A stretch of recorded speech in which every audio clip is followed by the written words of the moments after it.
তাই বলে আমার জাতিকে আক্রমণ করবে আমি বলবো না। আমার কাছে আগে দল না, আগে আমার জাতি। আপনি লিখে দেন, আমি ওসব পরোয়া করি না। আমার জাতিকে অ্যাটাক করবে আর আমি শুভেন্দুকে ছেড়ে দেবো? যে ধর্ম করলে তুমি দল করতে পারবে না, আমি ধর্মটাই বেছে নেব, দল করাচ্ছি। ইনি হলেন তৃণমূলের মুসলিম বিধায়ক। এনার কাছে আগে ধর্ম, তারপরেই দল। আর আমরা লক্ষ্মীর ভাণ্ডার, রূপশ্রী, কন্যাশ্রী, যুবশ্রী, বেকার ভাতা, বার্ধক্য ভাতা, তারপরে যদি সময় থাকে তারপরে ধর্ম নিয়ে নিরপেক্ষ কথা, তারপরে সেকুলার ভাই ভাই। এই হিন্দুরা নিজেদের ধর্ম ভুলেই গেছে, তারা কাজ করতে ব্যস্ত আছে। এই যে কাশ্মীরিতে 25টা হিন্দুকে বেছে বেছে গুলি করা হলো, এর পরেও যদি না হিন্দু জাগে, তাহলে তো কোনদিন মুসলিমরা হিন্দুদের বাড়ি থেকে মা বোন তুলে নিয়ে চলে যাবে। ভিডিওটা শুরু করার আগে বলে রাখি, চ্যানেল সাবস্ক্রাইব করে দিয়ে পাশে থাকে বেল আইকনটি থাবড়ে দিয়ে ধৈর্য ধরে বসো, আর বাকিটা আমার উপরে ছেড়ে দাও। তো চলো, বেশি না বকে ভাট, ভিডিওটা শুরু করা যাক।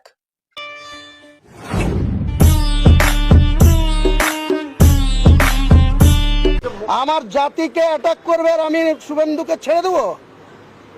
কোনো মতেই ছাড়বো না, প্রত্যাহার করতে হবে। নাহলে মুর্শিদাবাদে যেতে দিন, দেখাবো মুর্শিদাবাদে হুমায়ুন কবির স্পটে না থেকেও শুভেন্দু অধিকারীর কি অবস্থা করবে। শুভেন্দু অধিকারী মুর্শিদাবাদে গেলে শুভেন্দু অধিকারীকে দেখে নেবে।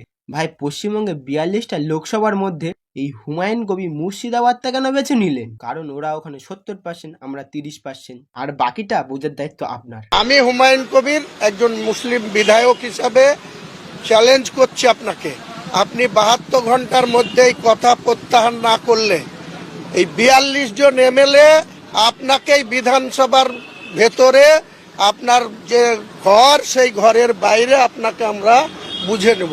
শুভেন্দু অধিকারী ঠিক কি বলেছিলেন? বিজেপি সরকার ক্ষমতায় এলে এদেরকে তুলে চ্যাংদোলা করে রাস্তায় ফেলে দিয়ে আসবো। এই ভিডিওটা একবার দেখুন। পড়া না, বেপরোয়া, অসাংবিধানিক, অধ্যত্ত এই কাজ কেজরিওয়াল করেছিল। বিজেন্দ্র গুপ্তা একা বিজেপির এমএলএ ছিলেন, বাইরে ফেলেছিলেন। আজকে বিজেন্দ্র গুপ্ত স্পিকার, বিমান ব্যানার্জিকে, মমতা ব্যানার্জিকে হারাবো, আর ওদের দলের যে কটা মুসলমান এমএলএ জিতে আসবে, বিজেপি সরকারে আসবে, চ্যাংদোলা করে তুলে রাস্তায় ফেলবো, এই রাস্তায় ফেলবো। এখন প্রশ্ন হলো, শুভেন্দু অধিকারী ঠিক এই কথাটা কেন বলবেন? নিশ্চয়ই কোনো বৃত্তান্ত আছে।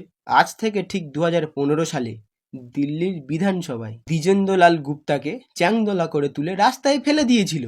আমি তোমাদেরকে প্রমাণ সহ দেখিয়ে দিলাম। रूप से सदन की परंपराएं, सदन के नियम कानून और एक पवित्र स्थान है, मंदिर की तरह है, उसकी पवित्रता को बनाएंगे, उसकी गरिमा को और बढ़ाएंगे। This was Vijender Gupta in 2015.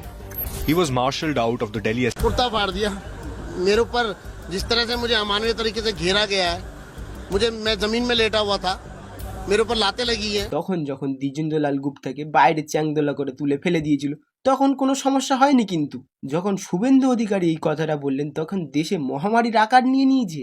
এরপর বিজেপি সরকার ক্ষমতা এলে কোনো মুসলিম বিধায়ককে বাইরে তুলে চ্যাংদোলা করে ফেলে দেওয়ার কথা বললে 72 ঘন্টার মধ্যে ক্ষমা চাইতে হবে। 72 ঘন্টার মধ্যে যদি আপনি এই বক্তব্য প্রত্যাহার না করেন এবং মুসলিম এমএলএদের কাছে ক্ষমা না চান, তাহলে আপনার সঙ্গে আমি হুমায়ুন কবির নেতৃত্ব দিয়ে বোঝাপড়া করব। দেখি আপনি কতটা কেন্দ্রীয় ফোর্স নিয়ে আমাদের মোকাবেলা করতে পারেন। যে রাজ্যে ধর্ষক পায় না শাস্তি, মোস্তানি চলে দিনের বেলা, হিন্দু সমাজটা শেষ করার জন্য কোনো মুসলিমকে লাগবে না, সাদা শাড়ি, নীল পাড়, এর জন্য যথেষ্ট। শুভেন্দু অধিকারীকে পরে দেখবেন, আপনি আগে হিন্দুদের কাছে ক্ষমা চান। মনে আছে ঠিক আজ থেকে 10 মাস আগে আপনি কি বলেছিলেন? আপনি বলেছিলেন 2 ঘন্টার মধ্যে হিন্দুদেরকে কেটে ভাগীরথী নদীতে ভাসিয়ে দেব। এই দেখুন সেই ভিডিওটা। হিন্দুদেরকে কেটে ভাগীরথী নদীতে ভাসানোর হুমকি দিয়েছেন ভরতপুরের তৃণমূল বিধায়ক হুমায়ুন কবির। কত ধানে কত চাল হয়, 2 ঘন্টার মধ্যে তোমাদেরকে যদি ভাগীরথীর গঙ্গায় না ফেলতে পারি, রাজনীতি থেকে সরে যাব, শক্তিপুর এলাকায় বসবাস করা বন্ধ করে দেবো। এমনকি আপনি এটাও বলেছিলেন, তোমরা হাতির পাঁচ পা দেখেছো, কিন্তু যদি ভেবে থাকো যে 30% লোক মুর্শিদাবাদ জেলায় আর আমরা 70%, এখানে কামনগরে তোমরা বেশি আছো বলে কাজীপাড়ার মসজিদ ভাঙবে আর বাকি এলাকার মুসলমান ভাইরা হাত গুটিয়ে বসে থাকবে, এটা কোনোদিন হবে না। বিজেপিকে আমি হুঁশিয়ার করে। মুর্শিদাবাদে 70% মুসলিম, 30% হিন্দু। এই হুমায়ুন কবিরকে যদি দেশের মুখ্যমন্ত্রী করে দেওয়া যায়, তাহলে ইনি এটা মুসলিম রাষ্ট্র বানিয়ে দেবে। বানিয়ে আর কি দেবে? সাদা শাড়ি নীল পাড় অলরেডি বানিয়ে দিয়েছে। না হলে কি আজকে আমরা জাস্টিস পেতাম না? এ রাজ্যে তুমি 2 টাকা চুরি করলে তুমি চোর, আর তুমি কোটি টাকা চুরি করলে তুমি সাধু। কারণ তোমার মাথায় দিদির হাত আছে। আমার জাতিকে অ্যাটাক করবে আর আমি শুভেন্দুকে ছেড়ে দেবো? হুমায়ুন বাবু, তোমার তো পশ্চিমবাংলার হিন্দুদের কাছে ক্ষমা চাওয়া উচিত। পশ্চিমবাংলায় শুভেন্দু অধিকারী মুসলিম বিধায়ককে চ্যাংদোলা করে রাস্তায় তুলে ফেলতেই এই মুসলিম কমিউনিটি এক জায়গায় হয়ে গেছে। কিন্তু তুমি যদি একটা হিন্দুকে রাস্তায় ফেলে কুপিয়েও দাও, কোনো হিন্দু কোনো কথা বলবে না। কিন্তু নানুলে 70% টিএমসির বিধায়ক হয়ে গেলে ভারত ভেঙে 4টে পাকিস্তান বানাবে। আমরা যারা সংখ্যা নেবো তারা 30%, আর তারা যারা আছেন তারা 70%। এই 70% নিয়ে তারা গতিতে আসবেন। লজ্জা করা উচিত। আমরা যদি 30% লোককে, সারা ভারতবর্ষের 30% লোককে যদি একদিক করে দেওয়া হয়, 4-4টে পাকিস্তান তৈরি হবে। একটা পাকিস্তানের এই ধরনের মন্তব্য নিয়ে কোনো হিন্দুর কোনো প্রতিবাদ নেই। কিন্তু কারণ কোনো মুসলিম বিধায়ককে যদি বলা হয় চ্যাংদোলা করে রাস্তায় ফেলবো, তাহলে তার 72 ঘন্টার মধ্যে ক্ষমা চাইতে হবে। কিন্তু এই জায়গায় কেন ক্ষমা চাওয়া হলো না 72 ঘন্টার মধ্যে? কারণ এখানে উনি শুভেন্দু অধিকারীর থেকেও বড় কথা বলেছে।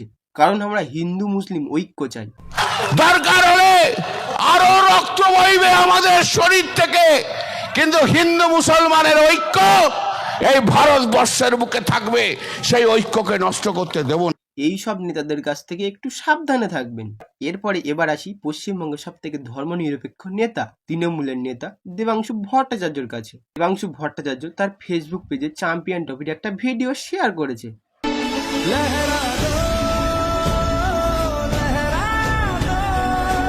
তোমাদেরকেও দেখাই উনি ক্যাপশনে কি লিখেছে।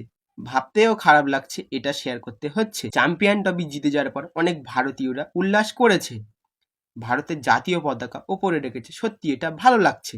আবার তোমাদেরকে ভারতের জাতীয় পতাকা নিয়ে একটা ভিডিও দেখাই, সেটা আবার আমাদের বাংলা থেকে। ইন্ডিয়ার ফ্ল্যাগ সিরিয়া তুমি তোমার ওর দেখতে থাকি গেলে বললাই ইন্ডিয়ার ফ্ল্যাগ সিরিয়া এলো করবা তো নি লাগা ইন্ডিয়ার ফ্ল্যাগ না নেবু ইন্ডিয়ার ফ্ল্যাগ না নি এটা ইন্ডিয়ার ফ্ল্যাগ তুমি উপরে দিয়ে দেখানে ছিল দুয়া দিকে পুরো ইন্ডিয়ার ফ্ল্যাগ না নি এটা কি নিলা কেনে ভাই গো সমান তো বললা ইন্ডিয়ার ফ্ল্যাগ তুমি গো ভারতের ফ্ল্যাগ তুমি সিরিয়া তুমি আপু সিরি লইলাই। ভারতের জাতীয় পতাকা থেকে গেরুয়া রং বার করে দিয়েছে। এইটা কোনো তৃণমূলের বিধায়ক বা দেবাংশু ভট্টাচার্য তার ফেসবুক পেজে শেয়ার করতে পারবে না, কারণ ওদের মাথার উপর সাদা শাড়ি নীল পাড়ের হাত আছে। এবার আসি হলদিয়াতে। এই নেত্রী বিজেপি থেকে তৃণমূলে যোগদান করেছে মানুষের কাজ করার জন্য। শিল্প পরিকাঠামো সর্বোপরি উদ্বাস্তু, ক্ষতিগ্রস্ত এবং বেকার যুবক যুবতীদের কর্মসংস্থান, আর্থিক উন্নতি এবং সামাজিক উন্নয়নের পক্ষে দাঁড়িয়ে এবং তাদের জন্য কিছু কাজ করতে যাতে আমি পারি, তার জন্যই আজকে মাননীয় মুখ্যমন্ত্রী মমতা ব্যানার্জির সঙ্গে আমি। কিন্তু ইনি মানুষকে নিয়ে কাজ করতে চায়। এনাকে ভোটে জিতিয়েছে তো অনেক মানুষ, ইনি আর কতজনকে নিয়ে কাজ করতে চায়? এটা 2025-26 বিধানসভার ভোট। একটা বছরই আছে কামানোর জন্য, কাজ করার জন্য। একটা কথা বলছি শোনো, উনি হলেন লোকাল ট্রেনের মতো, সব স্টেশনে দাঁড়াতে হবে। তো প্রথম সিপিএম এতে ছিল, সিপিএম থেকে বিজেপিতে এলো, বিজেপি থেকে তৃণমূলে চলে গেল। ওটা আজকের এই পর্যন্ত। ভিডিওটা আমার কেমন লাগলো কমেন্ট করে জানাতে ভুলবেন না।